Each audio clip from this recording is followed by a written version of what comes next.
In this second part of the second section of Chapter 4, we'll talk about within subjects experiments.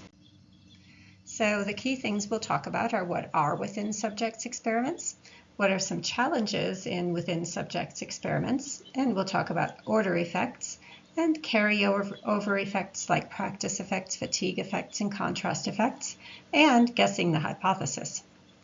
And then we'll talk about solutions to order effects. That include types of counterbalancing in which we control the order of conditions, and simultaneous within subject designs. So what is a within subjects experiment? Well, it's a design in which each participant is tested under all conditions or both conditions, sort of like if each participant in a medicine study would get both the placebo and in a different trial, the actual medicine. So here's another example. Imagine that we're interested in knowing whether attractiveness of people accused of a crime impacts judgments about his guilt. And we plan to study this by inviting participants to listen to charges against various individuals in 3 different conditions. Condition 1, along with the charges, they will see a picture of the defendant and it will be attractive. An attractive person. In condition 2, we would see pictures of unattractive defendants. And in condition 3, we would just hear the charges without any pictures. That would be the control condition. So now, what we just looked at before, in a between subjects experiment, we would randomly assign each participant to one of the 3 conditions. First, some participants would be looking at just attractive participants. Some would be looking at just unattractive participants, and some would not see any pictures at all, and then we would compare guilt across the conditions. So that's how we would do it with a between subjects experimental design. In a within subjects experiment, we would do it a little differently. We would assign each participant to judge the guilt of defendants in each of the 3 conditions.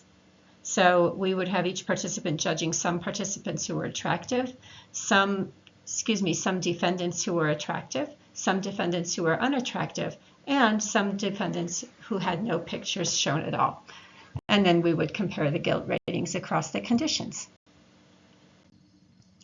So the advantages of these within subjects designs are that we have maximal control of extraneous participant variables. So you'll recall that we talked about these extraneous variables last time, and one type was participant variables, differences across the individuals in the group. So this design allows us to control it because there won't be any participant differences across conditions because it's the same people responding to each of the conditions. Secondly, the statistical procedures are more robust. And I know many of you haven't had your statistics class yet, but the less variability or noise we have in a dependent variable, the easier it is for the results of the study to yield a significant result. So a couple of advantages to this design, and they're strong advantages. But within subjects, designs could not work in every situation. If you consider the smoky room study from our first series of lectures, you know that it would not be possible to have one person first wait in a smoky room alone, and then we put him in another waiting room with a Confederate, and that room gets smoky, and then we put him in another room with 2 Confederates, and that 2 participants, and that gets smoky. That would be ridiculous. A smoky room itself is so unusual that the participant would become suspicious. We couldn't do it. So sometimes you just can't do this kind of design. But sometimes you can. And if you do such a design, then you can run into problems with order effects, in which participants' responses are impacted by the order of the conditions to which they were exposed. So you can imagine this. Let's say we show one participant a series of pictures of crimes, and the defendant is attractive each time. So now they've rated guilt of a bunch of attractive participants. Well, now in treatment 2, we're seeing a bunch of unattractive participants. Well, the unattractiveness of these participants in condition 2 might be impacted. The fact that they had all the attractive ones in treatment 1 might impact how they respond in the second condition. And likewise, when they have no pictures at all, it might be impacted. So that's what we mean by order effects. The order in which they see each condition affects the way they rate the guilt in that case, or whatever the dependent variable is. So we can think of these order effects. The predominant challenge are carryover effects. So that just means what we described, being tested in one condition impacts later responses. So one type of carryover effect is called a practice effect. And that just means that participants perform better in later conditions because they've had a chance to practice. So imagine that we are going to we're going to use a shape rotation task, and these are really hard. They show a picture of a complex three-dimensional figure, and then they ask you which of 3 subsequent figures is, this particular shape rotated or flipped or something like that. So they're really kind of hard tasks. And we want to see whether priming them for thinking they're smart versus priming them for thinking they're slow is going to cause a difference. And so we first prime them to think they're, say, slow, and then we have them do the shape rotation task. Well, once they do a few of these shape rotation tasks, they might get better at them. And so it might show up that in later trials, they've learned to do these rotations better, and that happened irrespective of the prime. So now we have a confound. We have a systematic difference that's affecting the outcome, and we have a problem. So we have to be cautious about these practice effects. Another effect that is a type of carryover effect is a fatigue effect. Fatigue meaning tired, bored, lethargic. And it might mean that people who are sitting in your study for a long time might perform more poorly in later conditions because they've just become tired or bored. So imagine this study. We're studying instructional modality, different ways of teaching reading, and after each time we teach a particular way, we're asking them to say, read this article and answer questions about it. Well, people who are in your study for a long time, they might get bored, or maybe they're tired, it's getting near lunchtime, they're getting fatigued, and so they do more poorly on later tasks, and it has nothing to do with the instructional modality. So there again, we have a problem with a confound, a serious problem in an experiment. Or we might have a context, or I prefer a contrast effect. Being exposed to an initial condition highlights differences between the initial condition and the second condition that otherwise might not have been so obvious. So if our participants in this attractive versus unattractive defendant experiment are first seeing the attractive defendants, it might really cause the unattractive defendants to really look more unattractive than they were in the first place. It might make it more pronounced.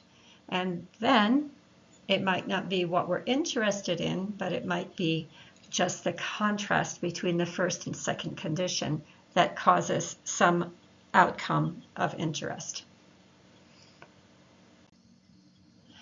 Another challenge in within subjects experiments is guessing the hypothesis. So if participants are exposed to all 3 conditions, they might easily guess the hypothesis of the study. People aren't so dumb. And so if we happen to see all the first group of participants look like this guy, really pretty attractive, and all the second group of participants look like this guy, pretty unattractive, and then we have all these photo not available, and if we show all the attractive ones first and the unattractive ones second and the photo not available third, people are going to guess that something's up with these studies, with these particular defendants. And so then if they guess the hypothesis, they might produce results that are based on what you want to hear or what they think you're testing. It messes up your experiment. You don't want your research participants to know your hypothesis in this kind of study. So we have solutions to these potential problems. and especially to order effects, counterbalancing. And what that means is we test different participants in different orders or sequences. So some participants are exposed first to condition A and then to condition B. Some participants are exposed first to condition B and then to condition A. So that's what we mean by counterbalancing. So complete counterbalancing, an equal number of participants complete each possible order of conditions. So with two conditions, if we just have two, condition A and condition B, there are two configurations. We could have a participant exposed to condition A first and then condition B, or we could have a participant exposed first to condition B and then to condition A. So there are two possible configurations, and we could randomly assign these. With three conditions, condition A, condition B, condition C, there are six possible configurations. ABC, ACB, BAC, BCA, CAB, CBA. So they could be exposed to those treatments in one of those six different orders, and they could be randomly assigned. Your book also discusses a kind of a grid wherein each condition is presented either first, second, or third. And so it's a way to have fewer conditions when you have fewer sequences when you have more conditions than just two or three. This is actually what that looks like, what that grid looks like. You can see here we have one sequence, A, B, C, D, and then we have B, D, A, C, C, A, D, B, D, C, B, A, but none of these sequences are the same. And so each individual can be exposed to a different sequence without having to have all of the possible sequences within this configuration. It's not that important a distinction, so I didn't really present it separately. And there are a lot of benefits to counterbalancing. In fact, if you design your study and you decide on a within subjects experiment and you don't counterbalance, I would question you. That would be one of the questions you'd have to deal with in your presentation. So the benefits are that it removes order effects so that order or sequence does not become a confounding variable, and it allows the researcher to detect carryover effects, if any exist, by analyzing data separately for each sequence. So they could, in addition to analyzing, comparing condition A with condition B with condition C with condition D, the researcher could also statistically test to see if there were differences in the outcome based on these different sequences. So that's a nice kind of a benefit to that. So there is one more design that offers a solution to some of these problems, and it's the simultaneous within subjects design. And this might be the route that I would go in the study that I've been describing to you. So if we consider the attractive, unattractive defendant example we've been using, we could do it a little differently. Instead of showing pictures of 10 attractive defendants, and then 10 unattractive defendants, and then 10, descriptions of crimes with no picture at all, we could mix the pictures up.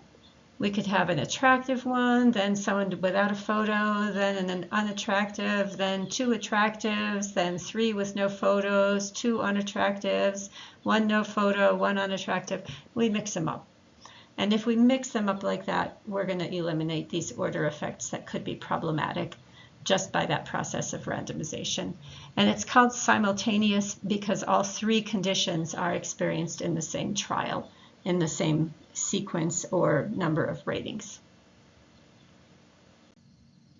So in summary, within subjects designs expose each participant to each condition.